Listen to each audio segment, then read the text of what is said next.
こんにちは。シスコでエンジニアをしております。ミノーラです。今回から長期間にわたって ICE、アイデンティティサービスエンジンと呼ばれるセキュリティ製品を紹介します。ICE はシスコソリューションにおいて強固なセキュリティを担保するために必要不可欠な製品ですので、普段業務でシスコ製品に関わっている方々は、ICE をきちんと理解しておく必要があります。また、シスコの最上位資格である CCIE のエンタープライズインフラストラクチャー、エンタープライズワイヤレス、セキュリティの3つのトラックでも ICE が登場しますので、CCIE を目指しているエンジニアの方々にも役に立つコンテンツを提供できればと思っています。1回目は ICE の製品概要を紹介します。ICE の説明に入る前に、現在のネットワークを取り巻く状況を整理します。皆様、今表示されている3つの数字が何を意味しているかわかりますか？こちらは2023年時点でのデバイスに関する様々な数字です。現在、ネットワークには約293億のデバイスが接続されています。また、現在の世界の人口は約80億人なので、1人当たり約3.6台のデバイスを保有しています。少し前はスマートフォンなどのモバイルデバイスが増加していると言われていたのですが、現在は IoT 関連のデバイスが非常に増えており、IoT デバイスが全デバイスの約 50% を占めています。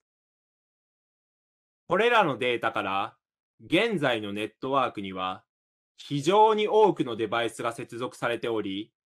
また、接続されているデバイスの種類も非常に多様になっていることがわかります。このような状況で何が起きるかというと、まず、企業や組織は自分たちのネットワークに接続しているデバイスの種類がわからないといった問題が発生します。昔はデスクトップ PC、サーバー、IP 本、プリンターなど、組織のネットワークに接続するデバイスの種類はわずかでしたので、どのような種類のデバイスが接続しているかを認識する必要はありませんでした。しかし、現在、モバイルデバイスや IoT デバイスが普及したため、多種多様なデバイスが組織のネットワークに接続しています。この結果、組織の管理管轄外の悪意のあるデバイスがすでに組織のネットワークに接続しており、こっそり機密情報を盗み出して外部に転送しているようなこともあるかと思います。つまり、組織のネットワークに接続しているデバイスの種類が可視化できないことは、大きなセキュリティインシデントにつながる可能性があります。また、IoT デバイスの普及もセキュリティリスクを高めています。一般的に IoT デバイスは導入後、そのまま放置されて OS のバージョンアップやパッチの適用が漏れてしまうことがあります。つまり、ブラックハッカーにとって IoT デバイスは格好の標的で、脆弱な IoT デバイスを踏み台として、組織のネットワークに侵入され、セキュリティインシデントにつながるといったケースもあります。また、現在、個人の私物であるパソコンやスマートフォンを業務で使用する BYOD も普及しています。組織ごとに BYOD 端末使用に関するセキュリティコンプライアンスが規定されていると思いますが、人間全員真面目なわけではないので、ルールを破ってしまう社員もいるかと思います。ウイルス対策ソフトのインストールというルールを破った社員の BYOD 端末がマルウェアに感染し、そこから組織のネットワークにマルウェアが拡散し、セキュリティインシデントが発生するといったケースもあります。また、BYOD 端末であるスマートフォンを紛失し、たまたまそれがブラックハッカーの手に渡り、紛失した BYOD 端末を悪用され、組織のネットワークに接続され、セキュリティインシデントが発生するといったケースもあります。今まではセキュリティ観点での話だったのですが、デバイス数の急激な増加により、インフラの運用においても大きな問題が発生しています。長い間、インフラでは、アクル、アクセスコントロールリストを使用して、IP アドレスをベースにしたアクセス制御を実施してきました。しかし、デバイス数が増加する、すなわち、ネットワーク上に存在する IP アドレスが増加したことで、アクルの設定量も急激に増加し、その結果、運用者はアクルの管理で非常に疲弊しています。また、現在、移動端末も増加しています。デバイスが物理的に移動すると、デバイスの IP アドレスが変化することもあります。IP アドレスをベースとしたアクルの場合、デバイスの IP アドレスが変化するたびに、アクルの設定内容を更新する必要があり、運用者の負担が増加してしまいます。また、アクルの変更が漏れたり、間に合わなかった場合、本来アクセスさせてはいけない資産にデバイスがアクセスできてしまったり、本来アクセスさせたい資産にデバイスがアクセスできないなどの問題も発生します。まとめると、従来のレガシーなインフラ、セキュリティ製品では、現在のネットワークの急激な変化についていけず、セキュリティインシデントの発生や運用者の負担増加につながってしまいます。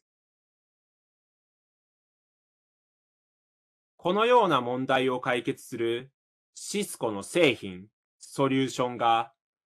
ICE、アイデンティティサービスエンジンになります。ICE は従来の認証サーバーとして動作しつつ、それ以外にも様々な便利な機能を提供します。また、ICE は誰が使用しているか、動作している OS は何か、どこからネットワークに接続しているかなどのデバイスの多種多様な情報を収集します。この情報をコンテキストと呼び、コンテキストを使用することで、ICE は高度なセキュリティ機能を提供します。また、他製品とコンテキスト情報を共有することで、組織のセキュリティをより強固にすることが可能です。では、ICE がサポートしている機能をいくつか紹介します。ICE は従来の認証サーバーと同様に、ラディウス、パカクスサーバーとして動作し、デバイスがネットワークに接続した際の認証、認可、課金を実施します。デジタル証明書やユーザー名、パスワードなどの様々な種類のクレデンシャル、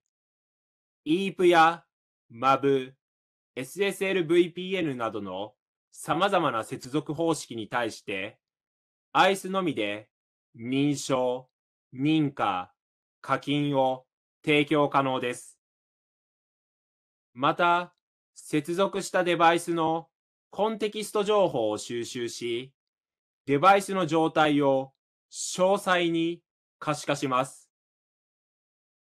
そして、このコンテキスト情報を使用し、例えば、クレデンシャルが正しくても、Windows OS のバージョンが低かったり、いつもと違う変な場所からアクセスしていたら、ネットワークへの接続を拒否するといったことが実現可能です。ポスチャーと呼ばれる機能を使用すると、アクセスしてきたデバイスが組織のセキュリティコンプライアンスを満たしているか確認できます。セキュリティコンプライアンスを満たしていないデバイスのネットワーク接続を拒否したり、セキュリティコンプライアンスを満たすように、ICE 側からデバイスに対して停止しているウイルス対策ソフトを起動するなどの修復処理が実施可能です。BYOD と呼ばれる機能を使用すると、BYOD 端末の管理負荷を軽減可能です。ICE から社員の BYOD 端末に対してデジタル証明書や SSID の設定を自動配布し、初期セットアップの負荷を軽減することが可能です。また、もし BYOD 端末を紛失した場合、紛失した BYOD 端末のネットワーク接続を即座に拒否することも可能です。CTS、シスコ、トラストセックと呼ばれる機能を使用すると、IP アドレスに依存しないアクセス制御を実現し、大量のアクルの設定管理から運用者を解放することが可能です。また、CTS を使用することで、ネットワークセグメントの境界に依存しないアクセス制御であるゼロトラスト、すなわちマイクロセグメンテーションも実現可能です。ポスチャー、BYOD、CTS など、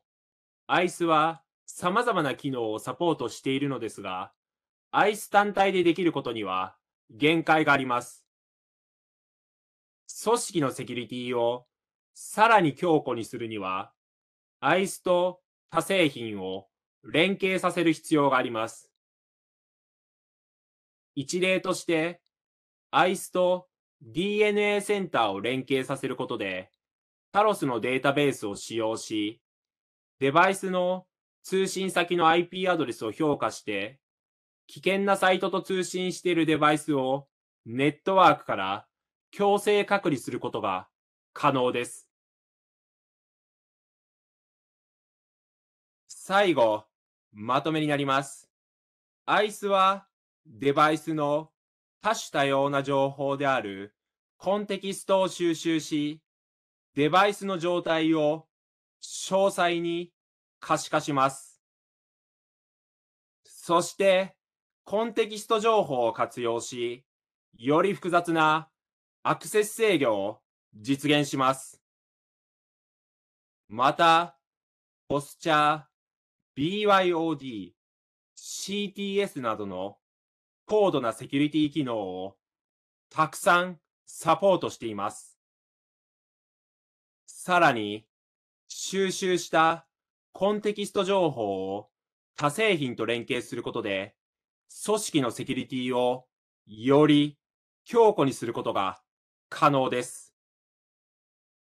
今回は ICE の概要説明でしたが、次回からは実機を用いて ICE の様々な機能を説明していきますので、興味のある方は